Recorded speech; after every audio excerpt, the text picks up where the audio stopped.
오늘 이제 요한계시록 세 번째 시간인데요. 이 9절에서부터 이제 본론이 시작된다라고 해도 과언이 아니에요.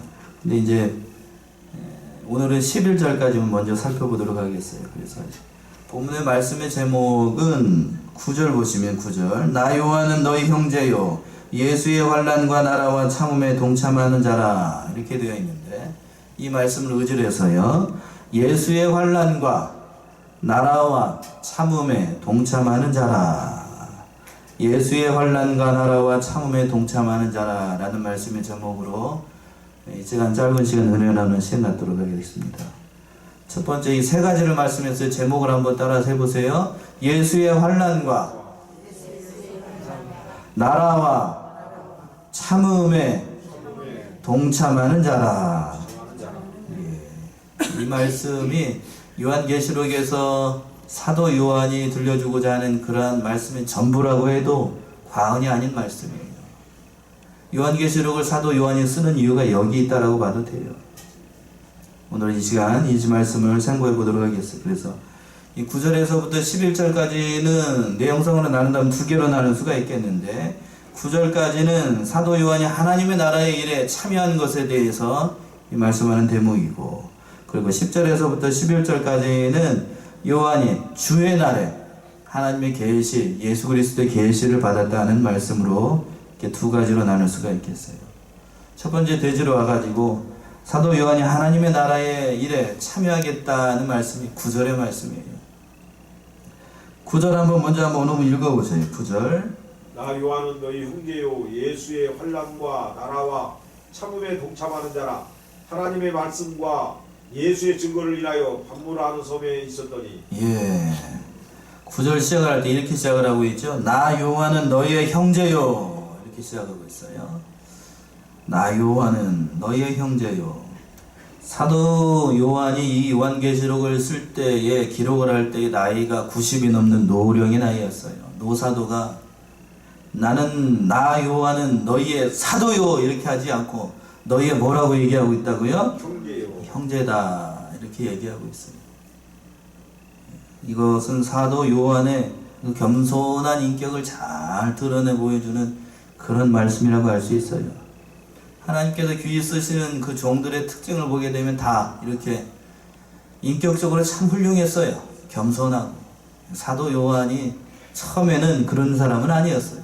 우리의 아들이라는 별명이 있을 정도로 다혈질이고 성격이 급한 그런 사람이었었는데 이제 말년에 가서는 아주 사랑의 사도, 그 인격과 모든 모습이 그리스도 형상을 잘 닮아 나갔어요. 오늘 본문의 말씀 첫 번째 시작을 할 때에도 이 말씀을 잘 알 수가 있잖아요. 나 요한은 너희의 형제요 이렇게 시작을 하고 있는 것을 보게 되면 참으로 겸손한 그 신앙의 인격을 잘 볼 수가 있어요. 모세도 처음에는 그런 사람은 아니었지만 민수기 12장 3절에서 보게 되면 모든 사람보다 온유한 자라 라고 이렇게 평가를 했어요. 진짜로 그런가 한번 볼까요? 민수기 12장 한번 보세요. 민수기 12장 3절 구약성경 민수기 12장 3절 이 사람 모세는 온유하니 지면의 모든 사람보다 승하더라. 이 사람 모세는 온유함이 지면의 모든 사람보다 승하더라. 처음부터 모세가 이런 사람은 아니고 처음에는 사람도 때려 죽이는 그런 실수를 범했었는데 40년의 시간 동안 미디안 광야에서 하나님의 연단의 과정을 거치고 또 많은 하나님과의 그런 깊은 교제 가운데 그러한 인격의 사람, 온유함이 모든 지면의 사람보다 승한 그러한 신앙의 사람이 되었다라고 하는 거예요. 형제요라고 하는 이 말씀은 사람 앞에서도 더군다나 하나님 앞에서도 자신을 겸손하게 나타내 준 그러한 말씀이다라고 할 수가 있어요. 첫 번째는 사도 요한의 이 겸손한 인격을 볼 수가 있고 두 번째는 위로를 주는 그런 말씀이라고 할 수 있어요. 위로, 참된 위로. 왜 위로가 되는가? 왜 형제라고 사도 요한은 얘기를 했을까 하는 것을 보게 되면 오늘 본문의 말씀이 제목이기도 한데 그 뒤에 절제하면 그래요. 나 요한은 너의 형제요 예수의 환난과 나라와 참음에 동참하는 자라는 의미에서 사도 요한이 자기는 누구라고 소개를 하고 있어요? 나는 너희의 형제다라고 얘기를 하고 있는 거예요. 모든 점에서 너희와 같은 형제다라고 하는 거예요. 세 가지를 강조를 하고 있어요. 세 가지. 첫 번째는 예수와 같이 환난을 받는 자라는 의미에서 너희와 같은 형제다라는 뜻이고, 또 예수님의 나라에서 한 형제가 되는 그러한 형제다라는 것이고, 예수님과 같은 참음을 하는 그러한 동참하는 그러한 형제다라는 의미예요. 첫 번째, 예수의 환난이다라고 되어 있는데, 우리말 성경 개역 성경에는 예수의 환난이라고 이렇게 번역을 했지요. 그런데 다른 사본들에서는 어떻게 번역을 했냐면 예수 안에서 환난 이렇게 되어 있어요. 누구 안에서 환난이라고요? 예수 안에서 환난. 이것은 어떤 의미냐면 우리가 예수를 믿기 때문에 당하는 환난을 의미로 한다는 거예요. 예수를 믿지 않으면 당하지 않아도 되는 그 환난을 누구를 믿기 때문에 환난을 당한다고요? 예수를 믿기 때문에 환난을 당한다라고 하는 뜻이에요. 예수를 위해서 살기 때문에 우리가 환난을 받아요. 성도가 진리를 양보하게 되면 환난을 받지 않아요. 그러나 하나님의 말씀대로 진리대로 살려고 하게 되면 이 세상에서 당연히 당하는 것이 뭐라고 얘기를 하고 있는 거예요? 환난을 당한다라고 말씀하고 있는 거예요.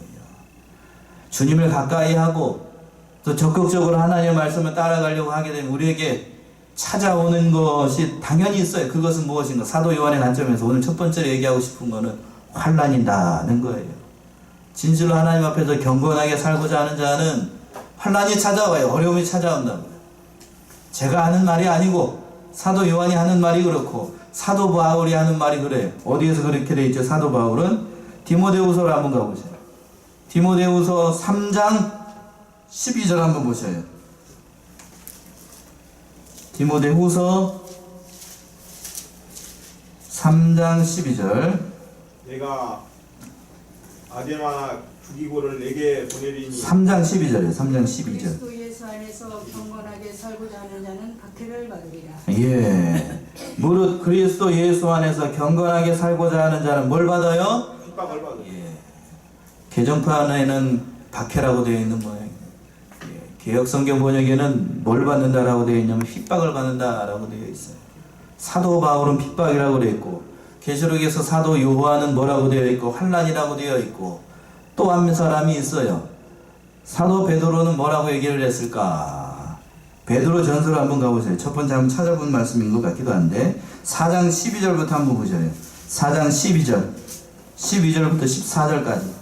사랑하는 자들아, 너희를 시련하려고 오는 불시험을 이상한 일을 당하는 것 같이 이상히 여기지 말고 오직 너희가 그리스도의 고난에 참여하는 것으로 즐거워하라. 이는 그의 영광을 나타내실 때에 너희로 즐거워하고 기뻐하게 하려 함이라. 14절까지요. 너희가 그리스도의 이름으로 욕을 받으면 복 있는 자로다. 영광의 영 곧 하나님의 영이 너희 위에 계십니다. 예, 사도 베드로는 뭐라고 얘기했냐면 12절 보셔요. 사랑하는 자들아, 너희를 시련하려고 오는 무슨 시험? 불시험을 이상한 일을 당하는 것 같이 이상히 여기지 말고, 예수를 믿게 되면 무슨 시험이 온다고요? 무슨 시험? 예, 불시험이 와요. 불시험. 그 불시험을 이상하게 여기지 말고 오직 너희가 그리스도의 고난에 참여한 것으로 즐거워하라. 이는 그의 영광을 나타날 때에 너희로 즐거워하고 기뻐하게 하려 함이라. 14절. 너희가 그리스도의 이름으로 뭐를 받으면? 욕을 받으면 그것이 뭐라고 되어 있어요? 복이 있는 자로다. 14절 밑줄 그어놓으셔요. 14절. 여러분이 예수님을 믿는 것 때문에 욕을 먹어본 적이 있나요? 여기서부터 어렵죠. 욕을 먹어야 못 받은 백성이다. 사도 베드로 관점에서는 못 받은 백성이다. 예, 복 받은 백성이라고 하는 거예요. 예, 복 받은 백성. 욕을 먹어야 복 받은 백성이라고 하는 거예요. 참, 그러니까 예수 그리스도를 믿는다고 하는 것 참으로 어려운 일이에요. 예수의 환난에 참여하는 것. 그러나 예수 그리스도와 함께 고난을 받고 환난을 받고 불시험을 당하고 욕을 먹는 것이 어떤 의미에서는 복이라고 하는 거예요. 복. 오늘 뭐 본문의 말씀에서 그랬고 사도 요한도 그것이 뭐라고 얘기했어요? 욕을 먹는 것이 곧 여기서부터 어렵죠. 뭐라고요? 복. 복이라고 얘기하고 있어요. 목사님 그렇게 얘기만 얘기하지 말고 다른 복도 좀 얘기 좀 하시죠. 제가 보는 관점에서 성경은 그렇게 보여요. 그게 복이라고요. 예수님께서도 그랬죠. 주일 오전과 오후에서 베드로의 신앙 고백을 통하여서 누구를 아는 것이 복이라고요? 하나님을 아는 것, 또 그리스도를 아는 것이 복이다 라고 말씀했어요.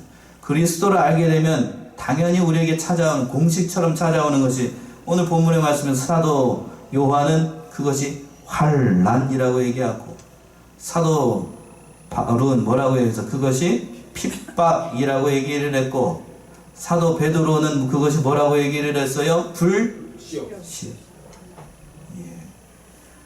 세 사도들이 공통적으로 얘기하는 거는 우리가 바라는 그런 이 세상에서 누리는 복이 있어요, 없어요? 여기서 빨리 아멘 하셔야죠. 진도 나가게. 있어요, 없어요? 없어요. 없다고요. 그러나 한국 교회가 처음에는 그러지 않았어요. 처음에는 그러지 않았는데 어디서부터 이상한 게 들어와 가지고 예수 믿으면 복 받는다고 가르쳐요. 근데 그 복이 성경에서 얘기하고 있는 십자가, 환난, 핍박, 불시험이 아니라 이 세상에서 내 눈에 보이는 육신적인 복이라고 생각을 하게끔 만들었다고요. 그러니까 예수 믿어서 우리가 이 세상에서 잘 되지 않으면 우리가 예수를 잘못 믿는 것이다 라고 이렇게 가르치게 됐다고요. 그런가요?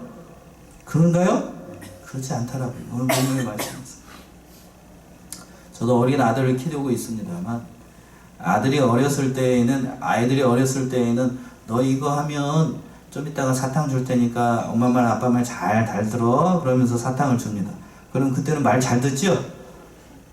좀 지나게 이제 초등학교 들어가게 되면은 아빠가 이번에 너 저기 공부 잘해가지고 반에서 뭐 몇 등 안에 들게 되면 용돈을 2배로 올려줄 테니까 하면 잘 열심히 해봐 그러면 눈에 불을 켜고 잘해요. 그리고 중학교 들어가게 되면은 거기에 곱절로 해가지고 네가 저기 이번에 성적을 좀 올리면 네가 원하는 거 좀 해줄 테니까 좀 열심히 좀 해봐 그러면 달 테요. 그러나 그 아들이 대학에 들어가게 되면은 그렇게 한다고 해서 그게 되나요? 안 되나요? 안 됩니다. 안 돼요. 왜 안 될까요? 잘못 가르쳐 놨어요. 처음부터. 잘못 가르쳐 놨습니다. 오늘 본문의 말씀에서도 사도 베드로나 사도 요한이나 또 사도 바울도 처음부터 예수를 믿게 되면 뭐가 있다? 핍박이 있다. 환난이 있다. 이렇게 얘기를 하는 거예요. 여러분들에게 제가 이 말씀을 수요 예배 이 늦은 시간에 비가 많이 오는 밤에 이 얘기를 하고 있는 이유가 뭘까? 사도 요한이 얘기하고 싶은 이유가 거기 있었던 거예요. 나는 너의 형제다 라고 말씀하고 있는 이유가 뭔가 하면 예수를 믿는다라고 하는 것은 예수 그리스도와 같이 뭐에 참여하는 백성이 되었다? 환난에 참여하는 백성이 되었다는 것에 감사하라는 거예요. 감사. 그거에 감사하기 위해서 이 9절 시작을 할 때 그렇게 얘기를 하고 있는 거예요. 제가 오늘 이 말씀 묵상을 하면서 그런 생각이 많이 들었어요. 과연 우리는 예수 그리스도를 믿는 것 때문에 어려움을 당하고 오늘 본문의 말씀에서 계시록 시작을 하면서 나 요한은 너희 형제요 예수의 환난과 나라와 참음에 동참하는 자라 라고 말할 수 있는가? 이렇게 고백을 할 수 있는 신앙의 사람인가를 정말로 돌아봐야 된다라고 생각을 했어요. 그렇게 고백하실 수 있나요? 아멘. 아이고 감사해요. 나 요한이라고 하지 말고 그 9절에다가 요한자 빼고 여러분 이름을 넣고 한번 고백을 해보시오. 여러분 이름을 넣고 제가 해볼까요?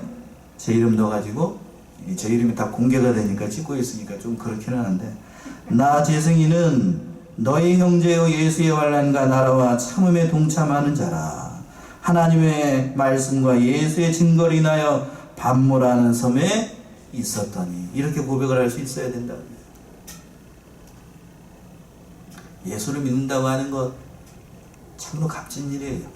그러나 값지다고 하는 거는 예수를 믿기 때문에 복을 받아요. 물론 복을 받습니다. 여기서 말하는 복이라고 하는 거는 우리가 말하는 그런 세상적인 기복적인 복이 아니랍니다. 세 가지를 얘기하고 있잖아요. 뭐요? 귀에 딱지가 안 지겠다. 첫 번째는 환난, 두 번째는 나라, 세 번째는 뭐? 참음. 환난이 있어야 하나님의 나라에 들어갈 수 있다라고 사도 요한은 두 번째 얘기하고 있는 거예요. 뭐를 통과해야만? 환난을 통과해야만 어디에 들어갈 수 있다? 하나님의 나라, 예수 그리스도의 나라에 들어갈 수 있다라고 하는 거예요. 이 환난과 고난과 나라와 이 참는 거는 서로 뗄래야 뗄 수가 없어요. 그러니까 환난을 통과하고 하나님의 나라에 들어가기 위해서는 세 번째로 중요한 동력이 또 뭐라고 되어 있어요? 참음. 다른 말로 인내가 필요하다는 거예요. 우리 계시록에서 얘기하고 싶은 세 가지가 여기에 있어요. 다. 너희가 이 세상 종말의 시대를 살아가게 되면 너에게 반드시 찾아오는 것이 뭐가 있더라? 환난이 있더라. 그러나 그 환난을 통과하게 되면 반드시 누구의 나라가 임하게 된다? 하나님의 나라가 임하게 된다. 그 하나님의 나라에 임할 때까지 너희는 뭐 해야 된다? 참아야 된다는 거예요. 참아야 된다. 이 세 가지예요. 이 세 가지. 그러나 인자가 올 때까지 그렇게 끝까지 믿음을 지켜나가는 사람들이 많을 것인가 많지 않을 것인가? 많다고 그랬나요? 예수님은 많지 않다라고 얘기했나요? 많지 않다. 어디에 그랬죠? 이미 살펴봤어요. 주일에. 누가복음 18장 8절 한번 보죠. 누가복음 18장 8절. 누가복음 18장 8절이요.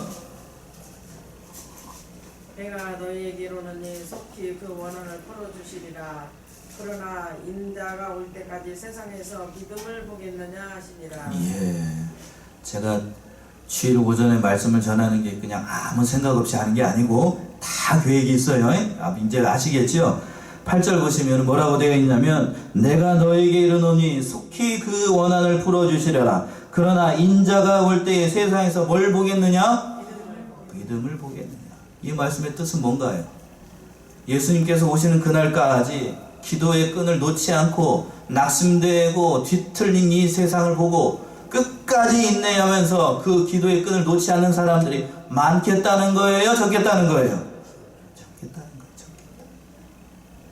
진실로 그러한 성도들이 말세가 되면 점점 더 희박해진다고요. 그러나 사도 요한이 얘기하고 있고 또 성경에서 얘기하고 있는 공통되는 관점은 뭐냐면 끝까지 그 믿음의 길을 놓지 않아야 된다라고 하는 겁니다. 이런 말이 있어요. 사도행전 우리가 그동안 살펴봤으니까 이런 말이 있죠. 주 예수를 믿어라. 그리하면 너와 내 집이 구원을 얻으리라. 맞지요? 예수를 믿으면 구원을 얻어요.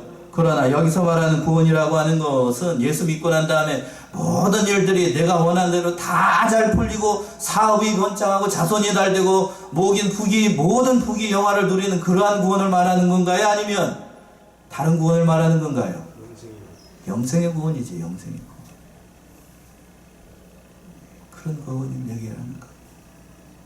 이 땅에서도 그래서 그리스도인으로 살아간다라고 하는 거는 당연히 고난받을 수밖에 없다라고 하는 거예요.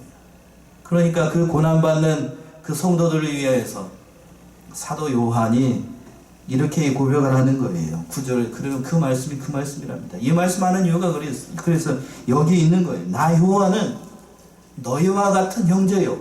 곧 너희와 같은 환난을 당하고 있는 너희와 같은 형제요. 너희와 같이 하나님의 나라를 기다리는 백성이요. 너희와 같이 하나님의 나라를 기다리면서 인내하는 하나님의 백성이다 라는 뜻입니다. 제가 이 말씀으로 오늘 말씀을 마치려고 했었어요. 참으로 이 말씀이 우리의 심령 가운데 깊이 뿌리박고 고백할 수 있어야 돼요. 그래서 사도 요한이 뒤에 절 9절 하반절에서 얘기할 수 있었던 것이 그 말씀이랍니다. 그 말씀 한번 보세요. 그 말씀 9절 하반절 보시면 하나님의 말씀과 예수의 증거를 인하여 어디 섬에 갇혀 있다고요? 밤모라 하는 섬에 있었더니. 사도 요한이 밤모라 하는 섬에 있는 이유가 뭔가? 두 가지 이유예요. 하나님의 말씀과 누구를 증거하다가, 예수님을 증거하다가 밤모라 하는 섬에 갇혀 있는, 곧 유배당하는 신세가 되었다라고 하는 뜻입니다. 그러니까 이 말씀의 뜻은 뭔가? 예수를 믿게 되면 뭐가 기다리고 있다? 계속 얘기하고 있어요. 뭐를 기다리고 있다? 환난이 기다리고 있다는 거예요. 고난이 기다리고 있다.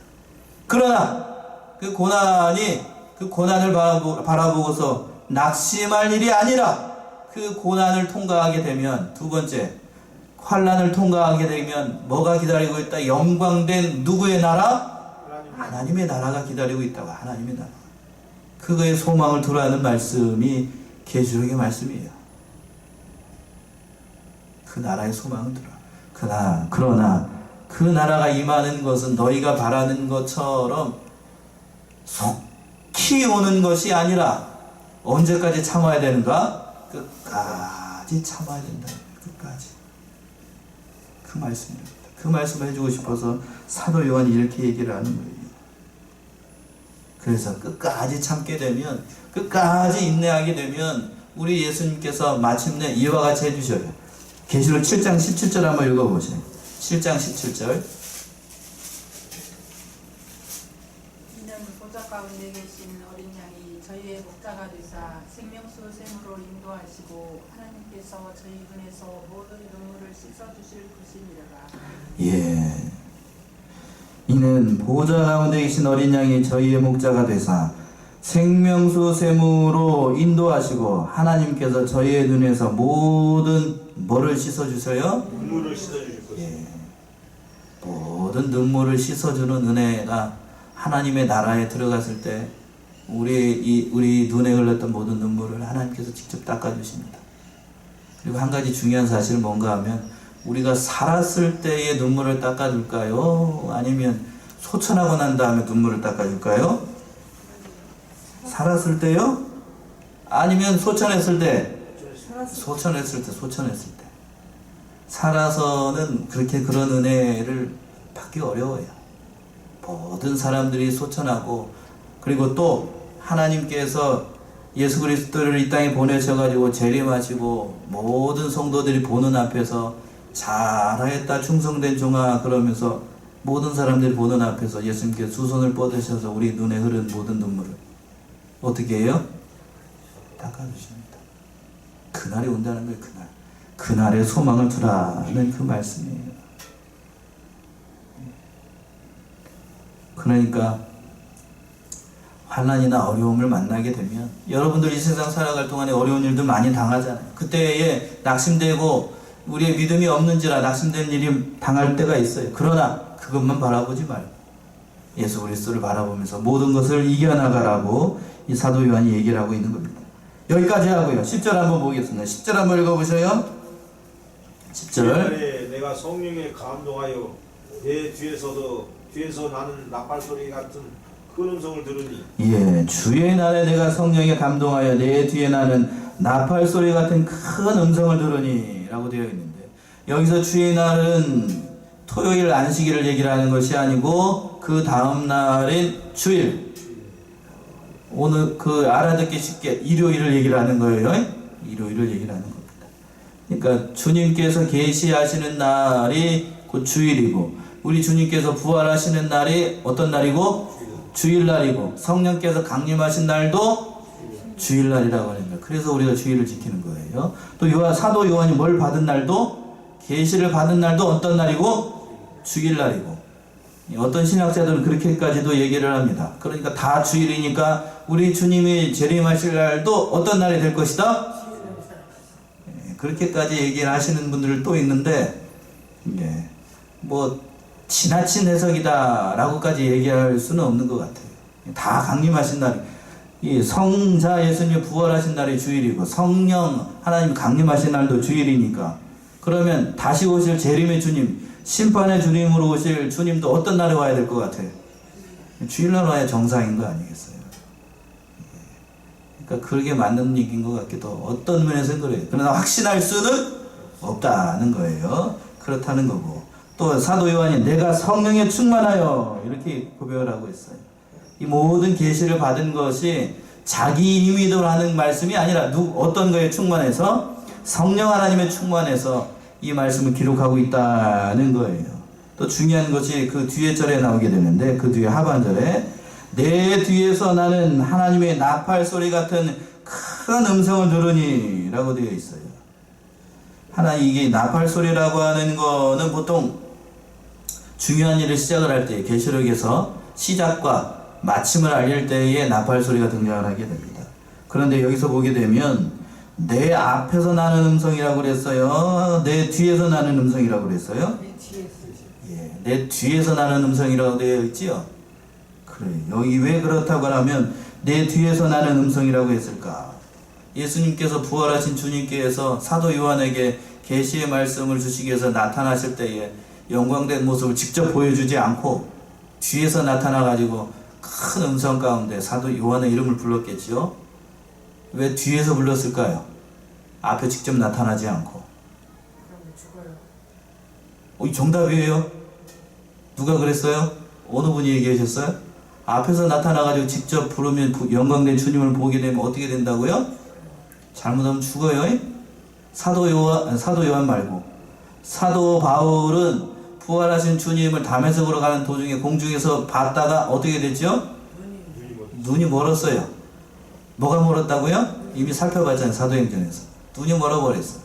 이 사도 요한도 그 부활하신 주님께서 자기의 음성을 자기의 이름을 부르는 것을 보고 뒤를 돌아봤어요. 뒤를 돌아봤다가 어떻게 됐는가? 17절 한번 읽어보죠.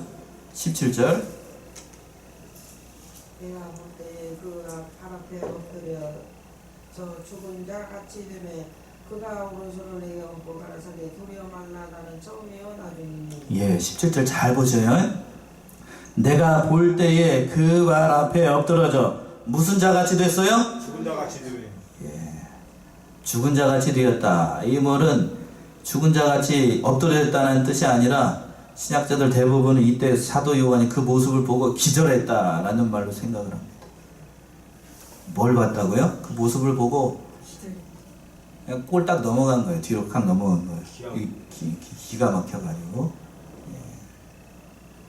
그러니까 그 말 뜻인 그런 거예요. 그리고 하나님 예수님께서 그거를 그때 그 넘어가는 순간에 오른손을 뻗어가지고 잡아주지 않았으면 사도 요한 어떻게 된다? 말 그대로 소천합니다. 노사도잖아요.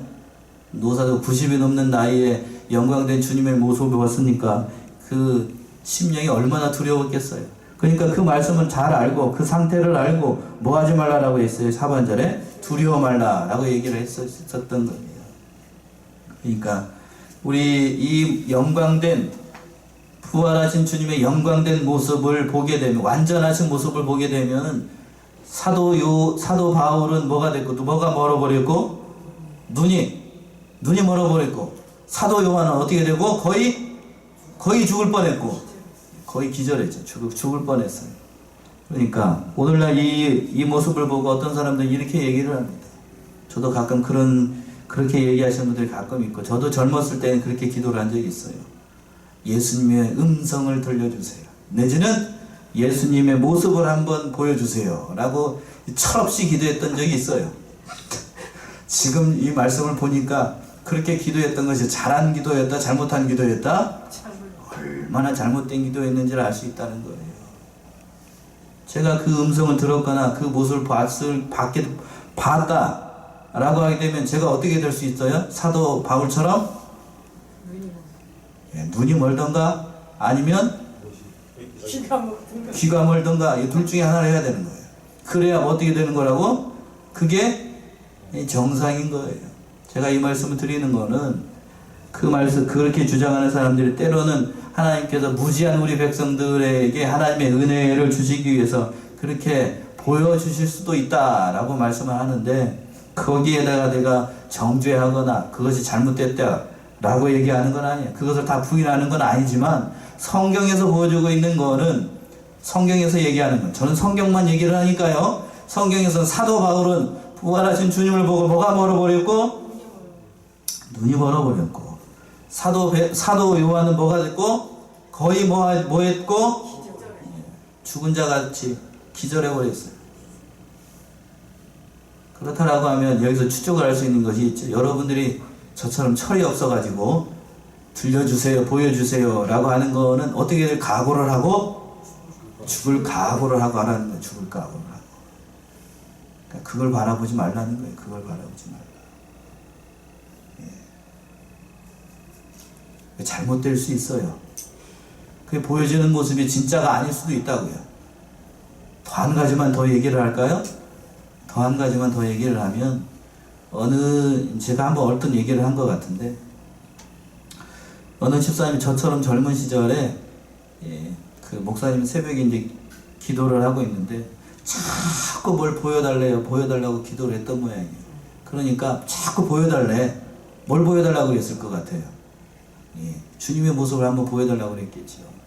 그러니까 자꾸 보여주면 제가 열심히 충성하겠습니다. 막 기도를 해도 목사님이 한 번은 와가지고 야 그런 기도하지 말라고 그렇게 타이르셨나 봐요. 그래도 듣지 않고 계속 저처럼 끈질기게 기도를 했더니 새벽에 기도하다가 그 집사님이 반 모양이야. 좀 본 모양이야. 하얀 옷 입은 사람 봤다고 그러면서 가지 마세요 주님 가지 마세요 그러면서 막 크더래. 그랬더니 그 집사님이 온전한 신앙생활을 할 수 있었을까 못했을까? 결론부터 말씀드리면 어떻게 됐을 것 같아요? 잘 못했어요. 그 모습을 보고 나더니 영 땅벌 조금만 이상하게 좀 어려운 환란이나 이상한 게 되면 자꾸 그런 것만 보여달라고 그래. 그래가지고 영영 땅길로 갔어요. 영영 땅길로. 그러니까 그런 거를 방지하기 위해서 이렇게 말씀을 드리는 거예요. 오해하지 마셔요. 예. 그래서 이제 그 말씀을 드린 거고 이제 11절 한번 읽고 여기까지 하고 11절 가로되 너 보는 것을 책에 써서 에베소, 서머나, 버가모, 두아디라, 사대, 빌라델비아, 라오디게아 7교회에 보내라 하시기로. 예. 요한계시록을 쓰는 목적이 여기서 또 나타나는 거예요. 네가 본 것 뒤에 가서 이제 예수님이 영광된 모습을 보여줍니다.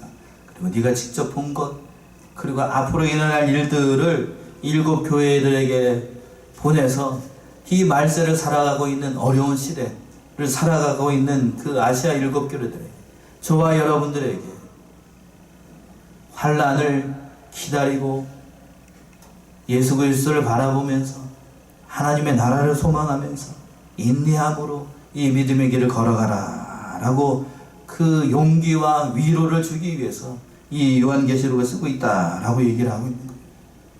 사랑하는 우리 양문의 성도님이 이 사실을 깨닫고 오늘 제가 말씀드리고 싶은 것은 여기에 9절에 있는 말씀이 그래서 굉장히 중요한 말씀이랍니다. 참 예수를 믿게 되면 우리에게 복이 있어요. 어떠한 복인가? 사도 요한의 관점에서는 뭐에 참여하는 것? 예수 그리스도의 환난에 참여하는 것이 복이라는 거예요. 환난에 참여하는 것. 그 환난을 통과해야만 뭐가 있기 때문에? 하나님의 나라가 있기 때문에. 그리고 그 하나님의 나라가 임하기 위해서는 우리가 끝까지 어떻게 해야 된다? 인내해야 된다는 거예요.